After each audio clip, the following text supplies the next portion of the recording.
on a pris notre voiture, nos 2 enfants qui nous restaient, notre chat et puis banco, on est partis, quoi. Bonjour à tous et bienvenue dans ce nouvel épisode de Partir, le podcast qui donne la parole à celles et ceux qui sont partis vivre à l'étranger. Moi, je suis au bord de l'océan et j'adore ça. Vraiment, c'est une vibe extraordinaire. Les gens sont sympas, il y a ce côté très solidaire. Enfin, si tu habites en France et que tu viens t'installer au Portugal et que tu veux faire ce que je disais tout le temps, genre les Américains, donc tu arrives avec ton bagage français, moi je veux que ce soit comme ci, comme ça, nan. Non, ça va pas marcher, tu vas pas tenir longtemps, quoi. Aujourd'hui, on part au Portugal à la rencontre de Elsa, une femme qui a pris une grande décision, c'est-à-dire quitter son pays natal, la France, pour s'installer avec son mari et leurs 3 enfants dans un nouvel environnement, une nouvelle langue et une nouvelle vie. On va parler dans cet épisode de ce que ça veut dire de reconstruire un foyer ailleurs, de rêves qui motivent, mais aussi des doutes, des peurs, de tout ce que ça implique de partir en famille. Et on prendra un petit moment pour parler du Portugal et de ce que c'est réellement de vivre dans ce pays aujourd'hui. Si vous aimez ce podcast, je vous invite à mettre un petit like, à laisser un commentaire et à surtout le partager autour de vous. Ça m'aide énormément à le faire connaître. Et pour suivre les coulisses des prochains épisodes et encore plus de témoignages, retrouvez-moi sur Instagram à la page Partir Podcast. Allez, c'est parti, on plonge dans l'histoire de Elsa. Bonne écoute! Elsa, merci d'être là pour raconter ton histoire, ton parcours, ta vie au Portugal. Je suis vraiment intriguée parce que j'entends beaucoup de personnes parler de aller vivre au Portugal, des gens qui vont y vivre, etc. Mais je me questionne un petit peu sur ce qu'il en est vraiment de vivre là-bas. Donc tu vas pouvoir nous raconter tout ça. Et je suis intriguée d'autant plus parce que tu es la première personne que j'interviewe qui est partie en famille avec ton mari et tes 3 enfants. Ça me questionne beaucoup, tu vois, sur les contextes des départs comme ça. Donc déjà, raconte-nous un petit peu comment vous en êtes venu à partir et quel a été le déclencheur de votre décision. Yes. Alors déjà, merci de m'accueillir sur ton podcast. C'est toujours un plaisir de pouvoir partager, c'est vrai, notre expérience. Pour répondre à ta question, alors le déclic, si tu veux, à la base, il est venu de moi et après mon mari. En gros, moi, j'avais la sensation d'être un peu une extraterrestre là où je vivais, en banlieue parisienne. Vraiment être un peu déconnectée finalement de cette vie là-bas, de cette insécurité, de cette grisaille, de cette ambiance morose entre les gens, pas de sourire, pas voilà. Alors c'est pas une caricature, hein, pour le coup, c'est vraiment le ressenti que moi j'en avais quand je vivais là-bas et je me disais: «Mais en fait, moi, je veux pas une vie comme ça toute ma vie, quoi», tu vois? Ouais, Et dès lors où je me suis dit: «Mais en fait, moi, je ne me vois pas habiter ici toute ma vie», je me suis dit: «Mais pourquoi on attend?» Tu vois? Pourquoi on attend? Et l'idée, c'était donc dans un petit coin de ma tête, je m'étais dit: «Bon, allez, partir, oui, au soleil et cetera, donc pourquoi pas le sud de la France?» Tu vois? Le sud-est. Mon père, il est de là-bas, il est vers Avignon. Donc je me suis dit: «Bah, pour une question de facilité, voilà, on reste en France, mais on va kiffer un peu plus au soleil et cetera». Et en fait, mon mari il m'a dit: «Non, moi si je pars, je pars, mais genre on rentre chez nous quoi», parce qu'on est portugais tous les 2 d'origine et clairement, c'est nos racines, tu vois? C'est le pays de nos parents et on a été élevés avec cette double culture-là portugaise, enfin double culture. On a clairement été en fait élevés avec la culture portugaise en vrai, on est juste nés en France, mais voilà, avec des parents du coup portugais et puis, ils nous ont élevés à la portugaise quoi, les repas portugais, la télé portugaise, les matchs de foot portugais, ils parlaient portugais à la maison et cetera donc quelque part, on s'est vite sentis chez nous ici, tu vois? Et à l'inverse en France, on ne savait pas trop où se situer malgré qu'on soit français et qu'on soit né là-bas, tu vois? Mais en gros, voilà, c'était je me sens pas forcément bien dans le milieu dans lequel je vis. Je sais que je vais bouger un jour, donc pourquoi attendre? Au début, c'était une décision, on va dire, un peu, égoïste, donc ça partait de moi et après de mon mari et très vite, on s'est rendu compte, en fait, que même pour les enfants, ce sera bien, quoi. Ce serait le kiff de partir et de leur offrir une vie meilleure. En tout cas, c'est ce qu'on OK, souhaite, quoi. trop bien. Une vie qui vous correspond, sûrement un peu plus du coup, vu ce que tu dis. Tes enfants, ils ont réagi comment du coup à cette annonce de partir? Et ils avaient quel âge du coup au moment où vous avez parlé de tout ça? Alors j'ai 3 enfants, donc j'ai ma grande, elle avait 10 ans quand on est partis. Et parce qu'on est parti un an, et j'ai des jumeaux, une fille et un garçon, qui avaient 7 ans. Donc comment ils ont réagi? En fait, Si tu veux, moi, je suis un peu une aventurière dans l'âme. Je me dis qu'on est ici sur cette terre pour vivre des expériences, en fait, et chaque expérience mis bout à bout, bah, ça donne ta vie, en fait. Et je pense que je leur ai inculqué, inconsciemment ou consciemment, cette vibe-là. Et je leur ai toujours dit qu'un jour, voilà, on partirait. Donc ils savaient pas quand, ils savaient pas où. Et en gros, quand je leur ai dit: «Bon, bah, voilà, on part au Portugal et on part à l'été 2024», et bah, pour eux, limite, c'était une libération parce qu'en gros, ils avaient une date et ils avaient un lieu, Ouais, tu vois?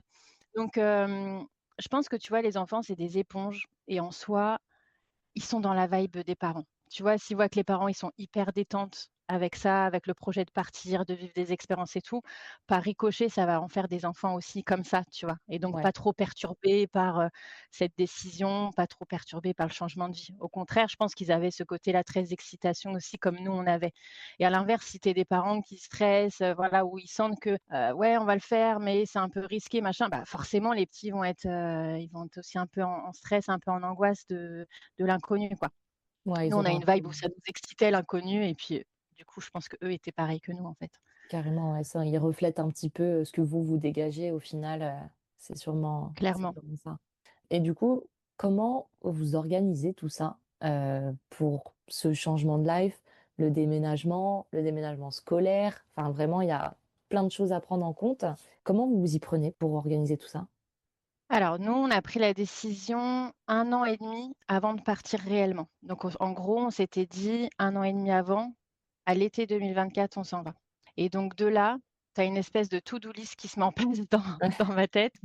Bon, OK, on a 1 an et demi, donc ce que j'ai fait moi, c'est que je me suis pris un truc tout con, hein. Je me suis pris une grande feuille, A3 avec, un tableau mois par mois, jusqu'à l'échéance et qu'est-ce que je dois faire quand. Parce que OK, du coup, moi, de l'avoir posé sur le papier, ça m'a enlevé une charge mentale, tu vois? De me dire: «Bon, il y aura ça, ça, ça, ça, ça à faire et dans quel délai tu dois les faire». Et cette feuille-là, elle était affichée dans notre cuisine, donc tous les jours on la voyait, quoi, tu vois? c'est un peu Donc je rassure le vision board du déménagement. exactement, c'est ça, exactement. Et moi, ça m'a aidée de fonctionner comme ça. Et parce que voilà, je voyais clairement, ce qu'il fallait faire, quand il fallait le faire. Et du coup, bah, la ma prio, c'était dans ma tête en tout cas à ce moment-là, c'était: «Bon, bah, il faut que je trouve un job en full télétravail». Parce que quand tu pars comme ça t'expatrier, ce qui fait flipper direct, c'est la situation financière, c'est le boulot. Et du coup, parce que moi, à cette époque-là, j'avais ma boîte en fait, d'événementiel. J'organisais des événements pour les femmes, des événements bien-être autour du yoga, de la méditation et cetera. Et je me voyais pas garder ma boîte d'ouverte à ce moment-là, puis mener de front, du coup, ce projet d'expatriation. Je me suis dit: «Ça allait faire trop». Donc je me suis dit: «Non, je veux bien partir, mais il faut que j'arrive à trouver une espèce de sécurité aussi, financière pour démarrer en fait, voilà, pour être, sereine. On part en famille, donc c'est pas rien, tu embarques avec toi quand même des enfants et cetera. Donc je me suis dit: «On va retrouver un job, mais il faut que ce soit du full TT, donc du full télétravail et qui me laisse partir vivre à Lisbonne». C'était la condition. J'ai trouvé cette pépite. Bien. Donc je dirais 5 mois avant de partir. Ouais, 5 mois avant de partir.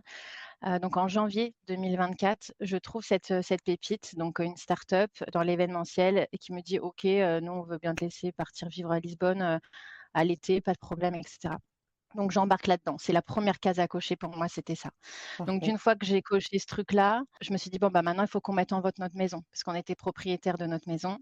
Donc on l'a mis en vente en février, en mars elle s'est vendue. Donc deuxième grosse case à cocher. Après c'était: «Bon, bah, il faut qu'on trouve un appart maintenant là-bas ou une maison, mais il faut qu'on trouve un logement là-bas». Donc au mois de mai, donc 2024, on est partis, mon chéri et moi, bah, au Portugal, hein, sur place, pour essayer un petit peu de voir et cetera, où est-ce qu'on pourrait aller vivre et cetera. Et voilà, on est tombés amoureux d'un coin, donc on s'est dit: «Bah, c'est clairement, c'est ici». En fait, on en ressentait que l'énergie, elle était là-bas, parce qu'on voulait habiter, voilà, à côté d'une grosse ville, donc on s'est dit: «À proximité de Lisbonne, c'est bien». Parce qu'on sait jamais, tu vois, les enfants plus tard, pour les études et cetera. Je voulais pas être dans un petit patelin, enfin nous, tu vois, Ouais. on est portugais du coup tous les 2 et on vit dans des petits villages, enfin mais nos parents vivaient dans des petits villages et on se voyait pas du tout retourner vraiment dans les villages des parents parce que voilà, on est jeunes et on a envie que ça bouge et on veut une grosse ville à proximité, bah, pour les enfants aussi, pour les études. Donc voilà, on s'est dit à proximité de Lisbonne, pas vraiment Lisbonne non plus parce que c'est voilà, on n'avait pas forcément envie de vivre dans la capitale, mais du coup un petit peu plus reculé. Donc on est na Margem Sul pour les Portugais qui écouteront cet épisode, ils sauront bien de quoi je parle. Donc de l'autre côté du pont de Lisbonne, et on a kiffé cette vibe de l'océan, de voilà, c'est à Caparica, donc c'est vraiment une vibe très chill, très surfeur, très hippie. Et on s'est dit que c'est ici, voilà, qu'on voulait être. Donc on a trouvé un appart en loc. Donc voilà, on était contents. On s'est dit: «Bon, bah, c'est bon, c'est check». Au mois de mai déjà, avant enfin quelques mois avant de partir définitivement, c'est bon, on a checké cette case-là, et on a trouvé l'appart. Et donc après, on a dû inscrire les enfants à l'école aussi, à l'école publique portugaise. C'était notre choix. On n'avait pas envie qu'ils soient dans une école privée ou une école française ou autre. Non, l'idée, c'est de vivre ici, de s'installer ici durablement, et donc bah, qu'on puisse en faire des vrais petits Portugais, quoi. Donc il fallait trouver l'école. Ça a été très dur. Ouais. Ça a été une vraie épreuve l'école, parce que pas simple, parce que beaucoup d'élèves dans les écoles, et très peu de place, et voilà, ça a été dur. Et comme quoi le hasard n'existe pas, et moi je pense que la vie elle est très bien faite. En fait, le propriétaire de l'appart qu'on a loué, est flic en fait, et il a beaucoup de contacts, et il nous a aidés à trouver une école, enfin 2 écoles du coup, parce que ma fille rentrait au collège et mes petits restaient en primaire, donc il nous a aidés à trouver 2 écoles. Donc voilà, ça a été un gros soulagement cette phase-là de l'école. Et puis après, en soi, pour le déménagement, on l'a fait comme on sait bien le faire, c'est-à-dire, tout seul. On n'a pas pris de société de déménagement et cetera pour faire le déménagement en gros, on a mon mec, il travaille dans une entreprise du bâtiment en France.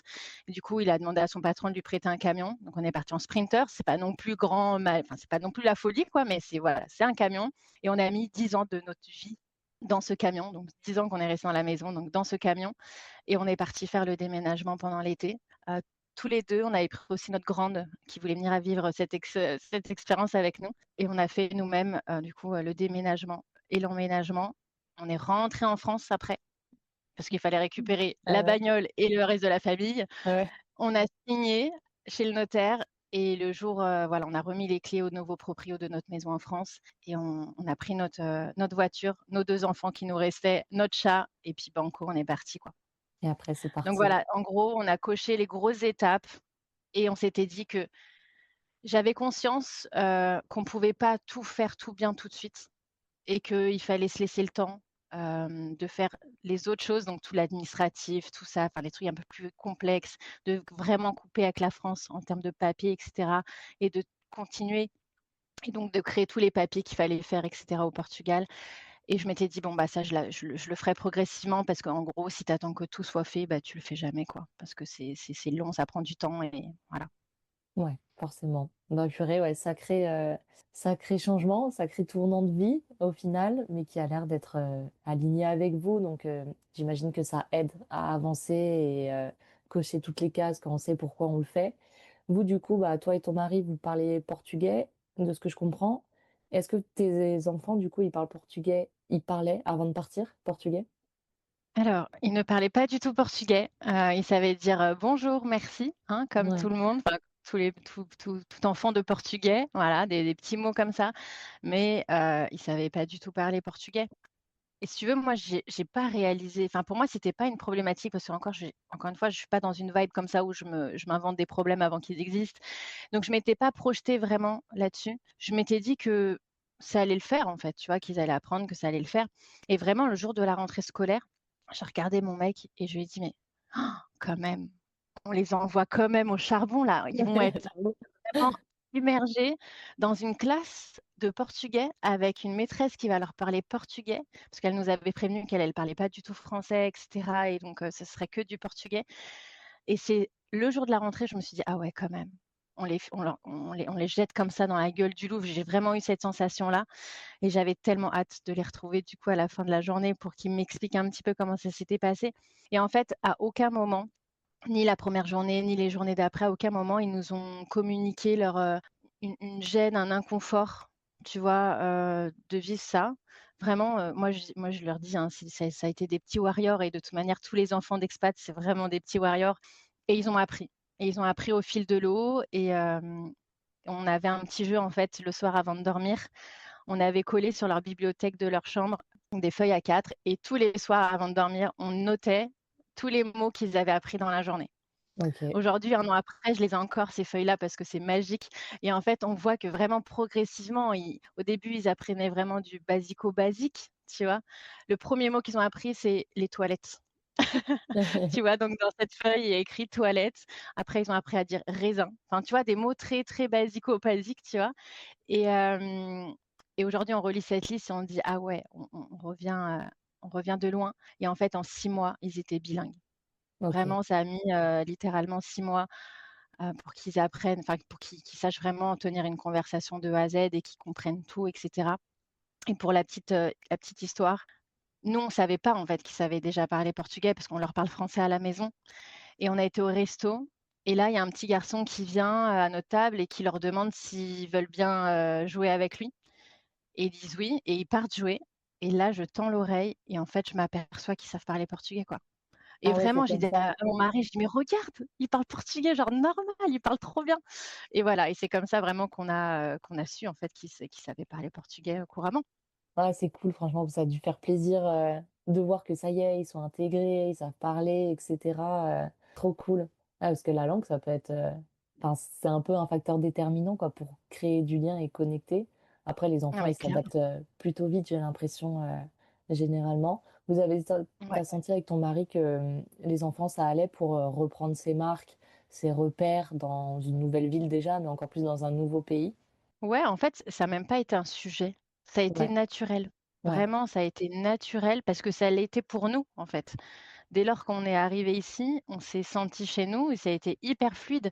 Tu vois, moi, en fait, on est arrivé donc l'été. Nous, tous les étés, on partait au Portugal en vacances. Donc, pour nous, ça a changé pas grand-chose. Et je disais à mon mec, je dis, mais attends, fin août, là, quand tout le monde va rentrer, tous les immigrants, donc tous ceux qui viennent passer leurs vacances au Portugal l'été vont rentrer fin août et nous, on va rester là. Ça va faire bizarre et en fait, pas du tout. J'ai pas du tout ressenti cette sensation de en fait, nous, on reste parce qu'on vit ici aujourd'hui et donc tout ça pour te dire que ça a été hyper fluide pour nous et donc je pense que ça l'a été aussi pour eux et ouais, à aucun moment ils nous ont manifesté, tu vois, verbalisé que c'était bizarre ou que j'ai pas senti qu'il y avait une adaptation à faire. C'était encore une fois très naturel, quoi.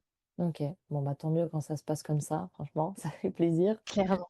Et du coup, bah, on a beaucoup parlé de votre arrivée, dans le pays et cetera, mais du coup, bah, parlons un peu plus de la vie, au Portugal en elle-même. Toi qui la vis au quotidien, comment tu décrirais le pays à quelqu'un qui a jamais été? Ah! C'est un pays, où il fait bon vivre, vraiment. Hem, il fait beau. Alors, c'est je tout comme dans tout pays, hein, entre le nord et entre le sud d'un pays, tu as un peu une différence de météo, mais voilà, nous, en vivant dans le centre, c'est vrai il fait relativement souvent beau. En fait, tu te poses rarement la question quand tu ouvres ton volet, de quelle est la couleur du ciel, tu vois? Vraiment. Mmh.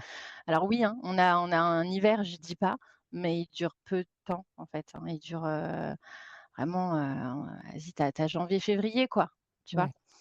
Mais, il fait tu encore des super belles, journées, jusque même Noël, l'année dernière, je me suis baignée le 11 novembre encore, donc voilà, c'est un pays où il fait beau, il fait bon vivre, où tu as encore vachement ce côté, comment je peux dire? Le côté culture portugaise est très présent, en fait, OK, tu ouais. vois?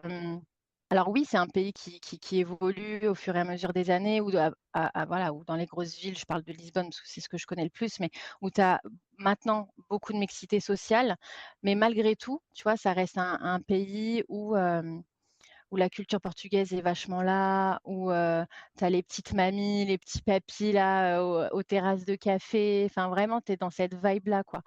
Et voilà, moi je suis au bord de l'océan et j'adore ça. Vraiment, c'est une vibe, extraordinaire, qui te quand voilà, qui te fait tout oublier, tu vois? Moi, quand je quitte le boulot, souvent avec les petits, on les prend et on va les chercher à l'école parce que je quitte tôt le travail, donc on va les chercher à l'école et on va prendre le goûter sur la plage et ça te fait un reset, en fait. Tu sais, cette sensation d'être en vacances toute l'année alors que tu l'es pas, hein, clairement pas, parce que tu bosses et que voilà, les petits sont à l'école et tout, mais c'est tellement un kiff, c'est tellement un kiff. Les gens sont sympas, il y a ce côté très solidaire, tu vois, entre eux et un truc qui m'a choquée, qui m'a interpellée, mais dans le bon sens du terme, c'est que, en tout cas, encore une fois, je parle que de l'expérience que je vis ici, je sais Oui, pas bien où sûr. c'est autre part et cetera, mais les gens font la queue pour entrer dans le bus. Vraiment. C'est-à-dire que, tu as une vraie file, en fait, qui se crée, pour rentrer dans le bus et moi qui viens de la région parisienne, c'était Bagdad pour entrer dans un bus, quoi. C'est Ouais, limite tu te pousses, c'est au premier qui sera rentré. Là, non, c'est pas comme ça, en fait, parce que vraiment le portugais, i la valeur respect, c'est très important, en fait, pour eux. Vraiment, moi, j'ai été éduquée comme ça, avec des parents comme ça et en fait, je me rends compte en vivant ici que c'est très généralisé. Tu vois? Il y a un vrai respect, en fait, de l'autre et tu vois, le matin, tu arrives à l'arrêt de bus, tu dis bonjour aux gens qui sont là. Enfin, c'est très étrange, quoi, mais moi, je kiffe. ouais. Donc voilà, ce que je pourrais t'en dire. Ça doit changer, c'est clair, de la banlieue parisienne. Là, on est sur, 2 salles, 2 ambiances, quoi. Clairement. Et du coup, ouais, bah, on parlait de la mentalité portugaise, voilà, le respect, les gens sont sympas, accueillants et cetera. À contrario, est-ce que, dans la vie, du coup, au Portugal, peut-être avec, certaines habitudes portugaises, il y a des choses avec lesquelles tu as un peu plus de mal ou avec lesquelles ça matche moins? Dans le sens où, bah, tu vois, quand on vient au Portugal, de temps en temps, c'est pas pareil que d'y habiter aussi à 100. Est-ce qu'il y a des choses, du coup, qui t'ont pas fait déchanter, ce serait abusé, mais tu vois, avec lesquels, ça passe un petit peu moins bien?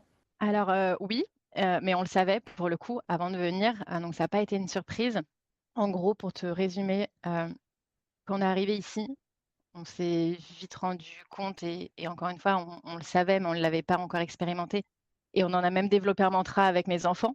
C'est que le mantra, c'est: «Il faut apprendre la patience». Voilà, OK. donc ça, en gros, pourquoi on se dit ce mantra, on a créé ce mantra-là entre nous? Heu, Parce qu'effectivement ici, il faut être patient. Il faut être patient pour globalement tout. Alors, pour toute la partie administrative, je t'en parle même pas. Il faut vraiment être patient. Alors c'est bien foutu, hein, parce que vraiment ils ont digitalisé énormément de choses et cetera, donc c'est bien fait pour beaucoup de choses, mais c'est vrai qu'il faut être patient parce que ça peut être long, parce que, on t'explique pas forcément qu'est-ce qu'il faut faire, quand il faut faire et cetera, donc si toi tu vas pas un peu à la pêche aux infos, si tu es pas un peu curieuse, bah, ça rend encore les choses encore un peu plus long. Tu vas voir quelqu'un, il va te dire: «Bah, il faut faire ça». Tu vas voir son collègue, il va dire: «Bah, non, il faut faire ça, en fait» et puis voilà, donc c'est vraiment à toi de faire le job. Enfin, vraiment, il faut te sortir les doigts, hein, comme on dit, si tu veux que ça avance, tes dossiers et cetera. Parce que si tu es là en mode: «Non, tranquille, je vais pas relancer, j'attends, ça va aller», bon, bah, il va jamais rien se passer, hein, globalement. Donc vraiment, c'est ça, ça peut être la lenteur de la partie administrative qui peut être relou et plus généralement dans la vie de tous les jours, exemple très concret, à la caisse du supermarché. Hem, Tu vas avoir la mamie qui est là et qui va raconter sa vie à la caissière. Mais encore une fois, comme il fait bon vivre, comme les gens se parlent, comme les gens se respectent, c'est pas grave. Il y a du monde qui fait la queue, mais c'est pas grave en fait. Moi, je vais prendre le temps de répondre à la mamie, tu vois? La caissière, elle est dans ce mood-là. Donc même à la caisse, faut pas être pressé quoi, faut être patient. L'autre, il trouve pas sa carte et personne dit rien, tu vois? Même en Ouais. voiture, enfin après encore une fois, je parle que de mon expérience, attention. Hem, les gens klaxonnent très peu, tu vois? Il y a une file énorme, tu patientes. Tu vois, tu as 2 files sur la route, une pour aller à gauche, une pour aller à droite. Si tu vas à droite, les gens se mettent vraiment à droite. Ils vont pas gruger à gauche, tu Mmh. vois? Parce qu'à gauche, ça roule mieux. Non, non, ils se mettent vraiment à droite, enfin, tu vois? Donc en gros, voilà. Pour résumer, il faut apprendre la patience. Ici, c'est ça. C'est que le si tu viens enfin, si tu habites en France et que tu viens t'installer au Portugal et que tu veux faire ce que je disais tout le temps, genre les Américains, donc tu arrives avec, ton bagage français: «Moi, je veux que ce soit comme ci, comme ça, nin nin». Non, ça va pas marcher, tu vas pas tenir longtemps, quoi. Il faut Ouais. vraiment, je pense que mais globalement dans toute expérience d'expat, quand tu viens t'expatrier, il faut jouer le jeu du pays. Donc il faut accepter les avantages et il faut aussi accepter les inconvénients et ça fait partie du jeu, quoi. C'est ça, faut s'adapter à, au local, quoi, à ce qui se fait, dans le pays. Mais c'est alors ça doit être challengeant, c'est clair, ce côté un peu faut de la patience, mais d'un côté, je trouve ça pas mal. Ça fait un peu, une invitation à ralentir, tu vois? Dans un monde où tout va vite, Complètement. où on veut tout super vite, machin, où ça va à 1000 à l'heure. Bah, là, en fait, juste tu prends le temps de vivre, quoi, au final, Mais oui. Mais oui, mais moi, c'est ce que je dis à mon mec, parce que mon mec, il a un petit peu plus de mal avec ça, notamment avec la mamie à la caisse. ouais. Et moi, je lui dis: «Mais en fait, Ça fait partie du jeu et ça fait partie du enfin, le pourquoi on est parti aussi, tu vois? Donc Mmh. se rappeler qu'en fait, on était fait effectivement dans un rythme effréné en France et on est parti aussi pour ralentir et donc bah, regarde là, tu vois, là, la mamie, elle nous dit: «Bah, il faut ralentir» et Ouais, c'est très bien, c'est OK, tu vois? carrément, carrément. Bon, bah, trop cool et au niveau, décor, paysage, ça ressemble à quoi du coup, ce qu'il y a autour de toi, un peu les rues, l'océan, l'ambiance un petit peu, de là où tu vis?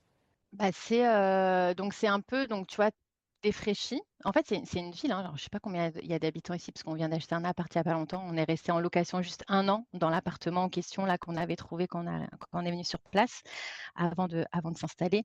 Là, on vient d'acheter un appart donc je sais pas le nombre d'habitants qu'on a, mais c'est quand même une bonne ville quoi et donc c'est ce qui est frappant ici, je trouve, c'est le contraste, enfin ici globalement, hein, au Portugal, c'est le contraste entre tu vas avoir des rues très défraîchies avec des maisons en ruine, tu Mmh. vois? Ou, qui appartiennent, tu sais, de génération en génération et du coup, il y a pas de sous forcément pour rénover et cetera, donc la maison, elle tombe en ruine et c'est une nouvelle construction hyper belle, des villas de dingue et cetera, parce qu'en fait, tu as beaucoup de personnes qui sont venues investir au Portugal et des personnes qui ont de l'argent et en gros, c'est ça, c'est tu as des paysages en mode, tu peux avoir, une villa de dingue à côté d'une maison un peu en ruine, tu vois? Et c'est encore un pays en transition, donc c'est un pays très beaucoup de paysans et cetera, et donc tu as toute cette partie-là qui est encore très présente et tu as, voilà, la partie, où ça construit beaucoup parce que, voilà, beaucoup de gens ont entendu parler en bien du Portugal et cetera, donc viennent investir et viennent construire ici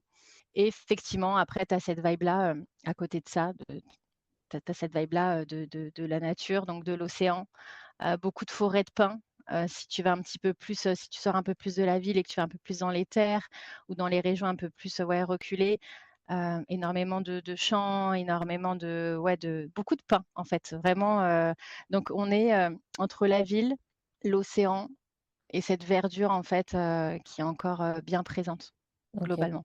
Ouais, ça fait un peu de mixité. Yes.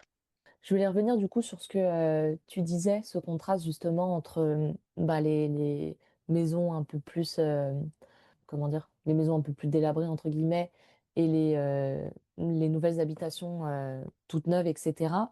C'est vrai que c'est quelque chose que j'ai entendu pas mal, tu vois? Que le Portugal, c'était en train de changer parce qu'il y avait beaucoup de personnes qui y allaient et cetera. Est-ce que toi tu le ressens et du coup, est-ce que tu sens aussi que ça change, ne serait-ce que par exemple par rapport au niveau, du coût de la vie, des logements et cetera? Ouais, ouais, ouais, carrément, le gros point noir du Portugal, c'est, l'immobilier. Tout coûte excessivement cher maintenant ici et je parle pas que au bord de mer, hein, vraiment, même dans les terres. Bon, effectivement, c'est plus accessible dans les terres, mais ça commence à devenir effectivement, cher. Que ce soit des loyers, hein, si tu veux louer un appart ou une maison. Pour te donner une idée, nous, l'appart qu'on louait là, pendant 1 an, on le payait donc 2 chambres, on le payait, 1 100 €. Donc en gros, c'est clairement les prix de la France, hein, Ouais, clairement. Et une maison ici, ici dans le coin, dans la zone que je connais, hein, c une maison à retaper, quasiment tout refaire, c'est dans les 350 000 €. OK. Si tu veux une maison flambant neuve et cetera, c'est dans les 600 000 €, tu vois? 500 000, 600 000 €.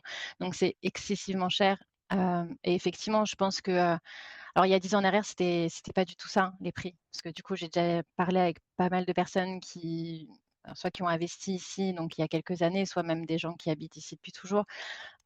C'était clairement pas comme ça et effectivement, je pense que la vague, bah, de gens qui viennent habiter, d'investisseurs et cetera, ont fait que, bah, les Portugais, ils ont senti le filon et ils se sont dit: «Bah, moi, ma maison là, clairement, je peux la vendre tant et je sais qu'elle va partir à temps, même Mmh. si elle est toute à refaire et cetera», et quelque part, bon, bah, c'est bien pour eux parce que pour ceux qui veulent vendre, c'est cool.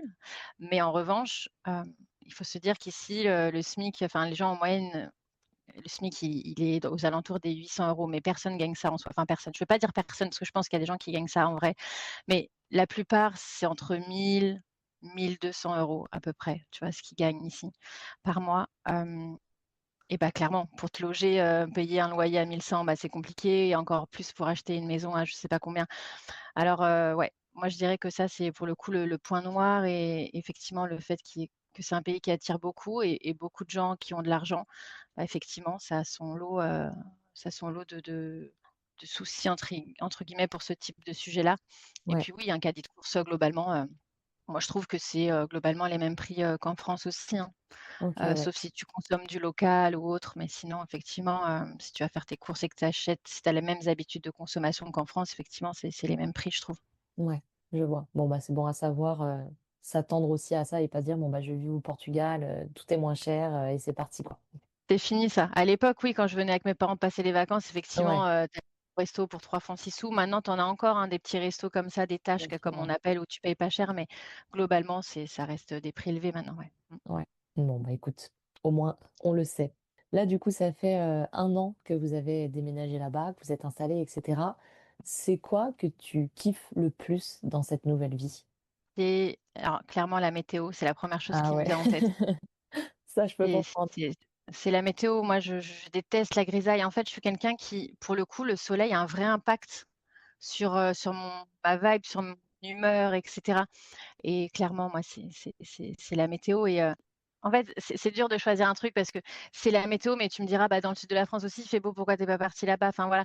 Mais c'est un mélange de c'est cette météo et en même temps, tu as cette qualité de vie où tu es quand même tu vis sereinement. Enfin, tu vois, moi, je prends mon bus très tôt le matin, ben, j'ai pas peur dans le métro enfin, dans le bus et cetera. Enfin, voilà, en gros, c'est vraiment un tout, mais vraiment la météo, c'est un délire, quoi. C'est vraiment, enfin, moi, je sais que je kiffe de me dire, là, tout à l'heure, si je veux, je peux aller à la plage, en sortant du boulot et voilà, en 5 minutes, j'y suis et je sais que globalement, je peux profiter, voilà, de belles journées comme ça d'été. On est rentré en automne, c'est clairement encore, l'été ici.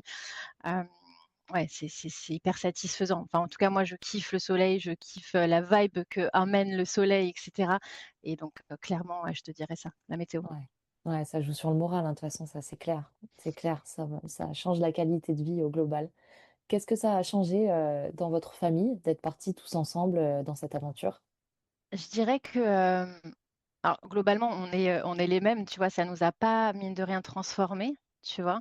Ouais, C'est juste que, ouais, on se dit qu'on a une chance incroyable, en fait, on a saisi cette chance-là parce que clairement, c'est nous qui l'avons créée cette chance, mais qu'on a une chance incroyable d'être ici, de vivre ça et d'être passé au-delà de questionnements et cetera, de pas s'être arrêté, aux simples, peurs et cetera et globalement, ouais, ça a pas tant changé que ça, notre quotidien. Enfin, c'est étrange, c'est juste que voilà, on vit, en autarcie un peu parce que du coup, ouais. bah, notre famille est restée en France.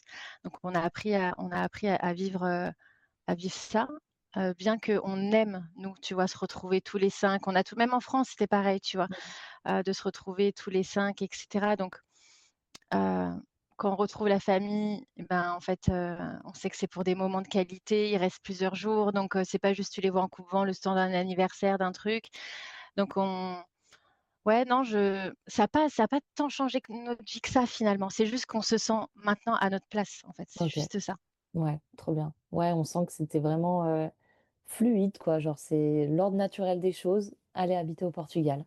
C'est exactement ça, c'était fluide et notre Trop vie bien. est fluide, en fait, c'est Ouais. clairement ça.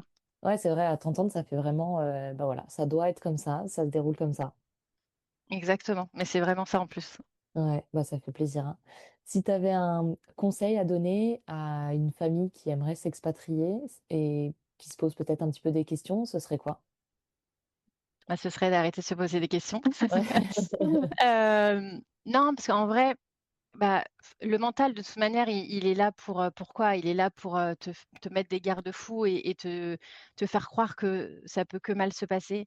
Globalement, hein, je caricature, mais c'est un peu ça. Mais moi, c'est ce que je dis toujours aux gens: «Mais et si ça se passait bien, en fait? Ouais, Et si ça se passait bien?» Et ouais, globalement, ça va bien se passer en plus. Enfin, tu vois? Et c'est hyper formateur, tu apprends énormément. C'est quand tu es au pied du mur, en fait, que tu trouves la solution de comment je peux monter sur ce mur et donc ça sert à rien de s'inventer des soucis ou en tout cas de se les, ouais, d'anticiper quelque chose qui n'est pas encore là, tu vois? Ça sert à rien et pour moi, pour le vivre comme ça, de manière sereine, effectivement, il faut préparer. Il faut préparer ouais, en amont parce que ça sécurise, tu as des enfants et cetera. Mais voilà, c'est préparer les grandes lignes et se dire qu'après on verra sur place aussi parce qu'il y a beaucoup d'inconnus mais c'est ça qui est excitant aussi, tu vois? Donc c'est arrêter de se poser un milliard de questions, de se trouver parfois de fausses excuses et hem et juste tenter parce que c'est en faisant qu'on apprend et rien n'est irréversible. C'est-à-dire que je tente, ça se passe pas bien, OK, j'ai des enfants, c'est pas grave, je les ai enlevés du système scolaire, d'un côté pour les remettre dans un autre, mais rien n'est irréversible. À tout moment, tu peux faire machine arrière, tu vois? Ouais, carrément, Donc c'est carrément. juste, moins se poser de questions et se dire qu'en fait la vie est un grand jeu et que parfois on l'oublie et qu'on est juste là pour kiffer, en fait. C'est ça, c'est important de se le rappeler, c'est un bon reminder, ça c'est sûr. Et ben merci en tout cas pour tout ça, de nous avoir partagé, ton parcours, ton histoire et voilà. Merci beaucoup. Avec plaisir et si je pouvais rajouter Ouais, juste une dernière chose, hem, tout à l'heure au début de l'interview, je disais que, la première case à cocher, c'était trouver mon espèce de job là en full TT et ce que j'ai pas dit, c'est que 15 jours avant de partir vivre au Portugal, ils décident de mettre fin à ma période d'essai. Donc en Mmh. fait, je pars au Portugal sans boulot et dans l'optique que 2 mois après, mon mec n'allait plus non plus avoir de boulot Ah ouais, et en fait, l'idée, c'est de garder la foi. Moi, bien j'ai eu sûr. énormément foi en la vie, en fait et j'ai pas du tout paniqué et je sais pas, c'est comme si je savais que j'allais retrouver quelque chose au moment où il fallait que je retrouve quelque chose, en fait et c'est clairement ce qui s'est passé parce que dans une expérience comme ça d'expatriation, je pense que c'est bien, au départ, d'avoir du temps libre disponible justement pour les enfants, pour l'installation et moi, la vie, en fait, elle m'a fait un cadeau en me retirant ce boulot-là. En gros, elle m'a dit: «Tu as besoin d'un boulot pour te rassurer pour partir? OK, je te le donne. 15 jours avant de partir, par contre, je te le reprends parce que c'est pas ça qu'il te faut et tu verras que c'était pas ça qu'il te fallait» et clairement, elle avait raison et j'ai profité de ces 2 mois et demi, sans boulot en arrivant, ici pour, m'installer confortablement, pour faire la rentrée scolaire de mes enfants avec tous les aléas qu'on a eus et j'ai retrouvé un boulot quand c'était le bon moment et aujourd'hui, je bosse dans une start-up française à Lisbonne où je suis bien payée, où je me sens bien et qui me permet donc de vivre ici confortablement et en ayant un contrat portugais, en étant résidente au Portugal et pas en ayant le cul entre Ouais, 2 pays, tu vois? Donc voilà, juste, je voulais terminer cet épisode en disant ça, il faut avoir foi en fait. Il faut avoir foi en la vie et de toute manière, la vie, elle sait mieux que nous ce qu'il nous faut et à quel moment il nous le faut. c'est Donc vrai, pas avoir peur et faire confiance. carrément. Ouais, franchement, c'est ouf que ça se soit passé comme ça. Bah, tu le bon exemple comme quoi il faut avoir la foi et se laisser aussi un peu porter. Ça, c'est clair. Complètement. Trop bien. Et ben merci en tout cas. Voilà, c'était l'histoire de Elsa, une femme qui a choisi avec sa famille de suivre son instinct, ses envies et écrire un nouveau chapitre au Portugal. J'espère que ce parcours vous a inspiré, vous a fait réfléchir et peut-être même donné envie de franchir le pas vous aussi. En tout cas, si l'épisode vous a plu, pensez à le partager autour de vous, à mettre une note, à mettre un commentaire sur la plateforme d'écoute que vous utilisez. C'est vraiment ce qui aide le podcast à grandir et à toucher encore plus de monde. Et pour suivre les coulisses, découvrir les prochains invités, continuer de voyager à travers leurs histoires, retrouvez-moi sur Instagram à la page Partir Podcast. Merci encore d'avoir écouté l'épisode et je vous dis à bientôt.